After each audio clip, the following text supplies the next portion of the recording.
নজর রাখবো পরবর্তী সংবাদে। নেশার মারণ ফাঁদে আজ পা দিচ্ছে একাংশ যুব সমাজ, তারই মধ্যে তার পেছনে রয়েছে এই নেশা কারবারিরা। নেশা কারবারিদের বারবারন্ত প্রতিদিন রাজ্যের মধ্যে তারা নেশার বাণিজ্য চালিয়ে যাচ্ছে।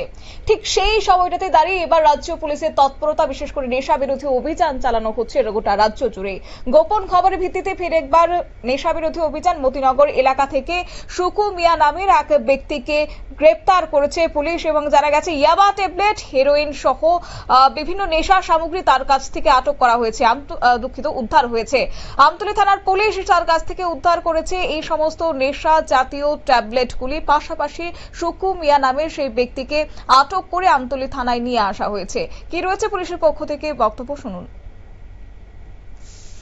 সন্ধ্যাবেলায় একটা ইনফরমেশনের ভিত্তিতে আমাদের থানার অফিসাররা মতিনগর এলাকায় একটা বাড়িতে রেড করে, তার নাম হলো সুকু মিয়া, তার বাড়িতে রেড করে তার বাড়িতে প্রচুর পরিমাণ হেরোইন, ইয়াবা ট্যাবলেট, এমটি ভাইল ইত্যাদি পাওয়া যায়।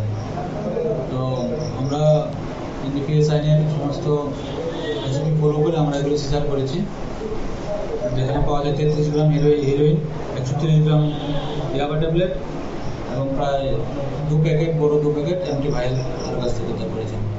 স্যার, এগুলি অর্থাৎ আজ সংবাদ মাধ্যমের মুখোমুখি হয়ে বিস্তারিত তথ্য তুলে ধরেছেন আমতলী থানার ওসি হিমাদ্রি সরকার, এবং সেই সঙ্গে তিনি জানিয়েছেন রাজ্যকে নেশামুক্ত করার জন্য আগামী দিনেও এই ধরনের নেশা বিরোধী অভিযান পুলিশের পক্ষ থেকে জারি রাখা হবে। নিয়ে নিচ্ছে ছোট্ট একটি বিজ্ঞাপন বিরতির সঙ্গে থাকুন।